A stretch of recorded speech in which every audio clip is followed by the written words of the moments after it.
ओम श्री परमात्मा ने नमः। मैं प्रोफेसर हरिहृदय अवस्थी अपने परम पूज्य गुरु जी प्रातः स्मरणीय प्रोफेसर भगवत शरण शुक्ल जी के साथ में आप सभी का Awasthi Ayurveda anatomy yoga and spirituality channel पर हार्दिक स्वागत करता हूँ। वेद मूर्ति तपोनिष्ठ गीता उपनिषद और धर्मशास्त्र के विशेषज्ञ प्रोफेसर भगवत शरण शुक्ल जी हम लोगों को सांख्य तत्व कौमुदी पर प्रत्येक कारका पर विस्तृत ज्ञान दे रहे हैं, जिससे कि हम लोग उसे समझ सकें और जो छात्र हैं BAMS के और योग के वो पूरी तरीके से उसको समझ सकें और जो भी इसको देख रहा है वो भी समझ सके। इस दृष्टि से गुरुजी ज्ञान वर्षा कर रहे हैं। तो अब 5वीं कारिका प्रारंभ होगी, तो उसके ज्ञान के लिए हम लोग चलते हैं गुरुजी की ओर। कृष्णाय वासुदेवाय हरे परमात्मने प्रणतक्लेशनाशाय गोविंदाय नमो नमः। इस चैनल से संबद्ध सभी विद्वद्गण, सभी जिज्ञासु छात्रवृंद एवं सहृदय सज्जन वृंद, इस चैनल के संस्थापक तथा प्रबंधक आचार्य हरिहृदय अवस्थी जी, ज्ञान यज्ञ के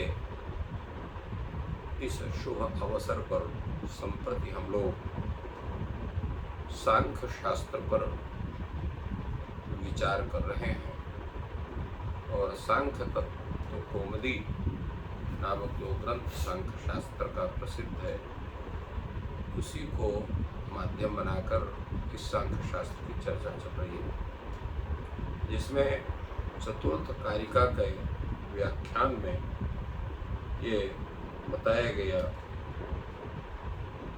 कि 3 प्रमाण प्राय सभी के द्वारा सामान्य हैं: प्रत्यक्ष, अनुमान और शब्द प्रमाण। अब ये 3 प्रमाणों की जो चर्चा हो रही है, इसका मुख्य प्रयोजन क्या है, इस पर विचार करना आवश्यक है, क्योंकि विचार प्रमेय का चल रहा है। तो प्रमेय के विचार में प्रमाण विचार की आवश्यकता क्या है? प्रायः देखा जाता है कि प्रसंग जिसका होता है उसी पर विचार होता है और प्रसंग से अतिरिक्त किसी वस्तु का विचार नहीं किया जाता है। तो यहाँ शास्त्रकार जहाँ प्रकृति पुरुष आदि जो तत्व हैं उन पर जहाँ विचार चल रहा है, जो प्रमेय है इस शास्त्र के, तो फिर यहाँ पर प्रमाणों की चर्चा करने की आवश्यकता क्या है, ये प्रश्न होता है। वही इन्होंने सांख्य कारिका की व्याख्या में आचार्य वाचस्पति मिश्र कहते हैं, अथ प्रमेय वित्पादनाय प्रवृत्तम शास्त्रम कस्मात् प्रमाणं सामान्यतो विशेषतश्च लक्ष्यते। यह जो शास्त्र है यह प्रमेय को बदलाने के लिए प्रवृत्त है। प्रकृति क्या है, पुरुष क्या है, महत्तत्व क्या है, अहम तत्व क्या है, एकादश इंद्रिय क्या है, पंच तन्मात्राएं क्या है, पंच महाभूतों का स्वरूप क्या है, ये बतला रहा है शास्त्र। तो जब इसको बतलाने के लिए प्रवृत्त है, अर्थात इस शास्त्र का प्रतिपाद्य विषय प्रमेय है, तो अकस्मात फिर कैसे प्रमाण की चर्चा कर रहे हैं? वो भी चलो ठीक है, सामान्य रूप से प्रमाण की चर्चा कर देते, तो विशेष रूप से भी प्रमाण की चर्चा कर रहे हैं। तो प्रमाणम सामान्यतः विशेषतश्च लक्ष्यते, कैसे बता रहा है? सामान्य रूप से भी प्रमाण की चर्चा कर रहा है, विशेष रूप से भी चर्चा कर रहा है। तो इस पर हेतु क्या है मुख्य इन प्रमाणों की चर्चा की? तो इसका उत्तर देते हैं, प्रमेय सिद्धि प्रमाणात्। प्रमेय की सिद्धि प्रमाण से ही होती है। तो सिद्धि का तात्पर्य क्या है कि क्या यह शास्त्र प्रमेयों को सिद्ध करता है क्या? तो प्रमेय तो स्वतः सिद्ध है, तो इनको क्या सिद्ध करेगा ये प्रमाण? वस्तुतः सिद्धि शब्द का अर्थ यहाँ पर उसको सिद्ध करना, उसको बनाना या उसको उत्पन्न करना नहीं। तो सिद्धि शब्द का अर्थ क्या है? आचार्य कहते हैं सिद्धि ही प्रतीति ही। प्रमेय की प्रतीति, प्रमेय का ज्ञान वो कैसे होगा? प्रमाणात ही, प्रमाण से होगा। प्रमाण बतलाएगा कि यह प्रमेय का ज्ञान, इस प्रमेय का ज्ञान हम इस रूप से करते हैं, इस प्रमेय का ज्ञान हम इस रूप से करते हैं, इस साधन से करते हैं। तो सेयम आर्या अर्थक्रमानुराधेन पाठक्रमम अनादृत्य एव व्याख्या। अब एक प्रश्न होता है कि दो क्रम होते हैं किसी भी वाक्य की व्याख्या में, एक अर्थक्रम और एक होता है पाठक्रम। जैसे किसी श्लोक में या वाक्य में, सामान्य वाक्य में क्रमशः जैसे पदों का उच्चारण होता है, उसको हम लोग पाठक्रम कहते हैं। और जहाँ पर अर्थ का अनुसार वाक्यों को बैठा करके उसका अर्थ हम करते हैं, जिसको हम लोग अन्वय कहते हैं, कि पहले कर्ता होना चाहिए, फिर कर्म होना चाहिए, फिर करण होना चाहिए, संप्रदान होना चाहिए, अपादान होना चाहिए, अधिकरण होना चाहिए, फिर क्रियापद होना चाहिए। तो पाठक्रम और अर्थक्रम दो क्रम होते हैं। आचार्य कहते हैं हमने जो व्याख्या की है इस कारिका की, वो अर्थक्रम के आधार पर की है, पाठक्रम को आधार बना करके नहीं की। इसलिए प्रत्येक शब्द की जो व्याख्या हुई है अर्थ के अनुसार उस हम कारिका का अन्वय की, और अन्वय के अनुसार, अन्वय के आधार पर जो पदों की व्यवस्था हुई उस आधार पर प्रत्येक पद की व्याख्या इस कारिका में की गई है। इसलिए यहाँ पर क्योंकि जो कारिका है, उस कारिका का जो स्वरूप है वो दृष्टम अनुमानम आत्मवचनम सर्व प्रमाण सिद्धत्वात् त्रिविधम प्रमाणयुष्टम प्रमेय सिद्धि प्रमाणाति। तो सर्वप्रथम व्याख्या करना चाहिए था इसमें प्रमाण का सामान्य परिचय, और उसके बाद प्रमाण के प्रयोजन में प्रमेय सिद्धि प्रमाणाति इत्यादि का होना चाहिए था। तो यहाँ पर पाठक्रम को छोड़ करके अर्थक्रम के आधार पर इस कारिका की व्याख्या आचार्य वाचस्पति मिश्र ने किया है, और इसलिए वो अपना स्पष्टीकरण देते हैं कि स इयम आर्या अर्थक्रमानुरोधेन पाठक्रमम अनादित्यैव व्याख्या। आर्या शब्द चूंकि ये जितने भी श्लोक हैं, कारिकाएं हैं, इस सांख्य तत्व जो है ये सांख्य कारिका में, वो सभी आर्या छंद से आवत है, इसलिए इनको आर्या शब्द से इनका उल्लेख हुआ। तो इस तरह से ये चतुर्थ कारिका की व्याख्या पूर्ण होती है। अब पंचम कारिका के व्याख्यान के पूर्व उसका अवतरण देते हुए आचार्य वाचस्पति मिश्र कहते हैं, संप्रति प्रमाण विशेष लक्षणावसरे प्रत्यक्षस्य सर्व प्रमाणेषु ज्येष्ठत्वात् तदधीनत्वाच्चानुमानादीनां सर्ववादिनां अप्यप्रतिपत्तेश्च तदेव तावत् लक्ष्यते। तात्पर्य क्या है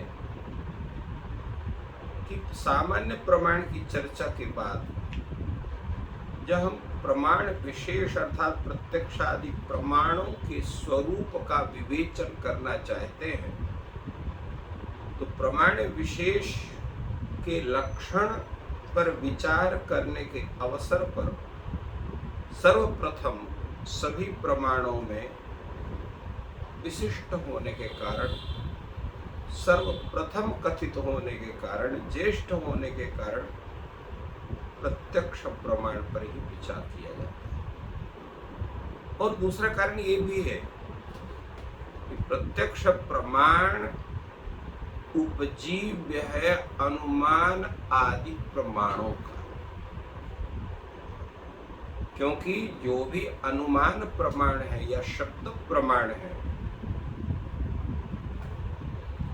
तो अन्य वस्तुओं का जब प्रत्यक्ष होगा तो प्रत्यक्ष से जब ज्ञान नहीं होता है तो प्रत्यक्ष के संबंध के माध्यम से जो हेतु मत का ज्ञान होता है, उस हेतु के माध्यम से उस वस्तु विशेष के ज्ञान को हम करते हैं, तो वो अनुमान का स्वरूप होता है। तो इसी प्रकार शब्द प्रमाण है वो भी प्रत्यक्ष के अधीन है। जब तक शब्द का श्रावण प्रत्यक्ष नहीं होगा तब तक हम उस शब्द से उस अर्थ विशेष का ज्ञान हम कहां से करेंगे। तो इस कारण से चाहे वो शब्द प्रमाण हो चाहे अनुमान प्रमाण हो, ये सभी के सभी प्रमाणों का जो उपजीव्य है वो प्रत्यक्ष प्रमाण है। इसलिए तदधीनत्वाच्च अनुमानादीना, अनुमान आदि प्रमाण उसी के अधीन है, प्रत्यक्ष के अधीन है। और सर्ववादिनाम अप्रतिपत्तेश्च, अन्य जितने लोग प्रमाण को मानने वाले हैं तो वो सभी जितने हैं, ऐसा कोई आचार्य नहीं है, ऐसा कोई दार्शनिक नहीं है जो प्रत्यक्ष प्रमाण को ना मानता हो। तो प्रत्यक्ष प्रमाण किसी के भी मत में प्रतिषिद्ध नहीं है। इसलिए सर्वप्रथम विवेचन हम किसका करते हैं? जो असंदिग्ध विषय है, जो जिसमें किसी का वैमत्य नहीं है, तो वैमत्य रहित होने के कारण, सर्वसम्मत होने के कारण और सभी प्रमाणों में वरिष्ठ होने के कारण, ज्येष्ठ होने के कारण सर्वप्रथम प्रत्यक्ष प्रमाणिकता लक्षण आचार्य करते हैं और उसके बाद में अनुमान आदि का लक्षण करते हैं। कहते हैं प्रति विषयाध्यवसायो दृष्टम त्रिविधम अनुमानम आख्यातम तल्लिंग लिंगी पूर्वकम आप्तश्रुति राप्त वचनम। इसका तात्पर्य क्या है? प्रति विषयाध्यवसाय दृष्टम, प्रत्येक विषय का जो अध्यवसाय है, अध्यवसाय का अर्थ होता है बुद्धि व्यापार, अर्थात प्रत्येक विषय का बुद्धि के द्वारा जो ज्ञान किया जाता है वह प्रत्यक्ष होता है।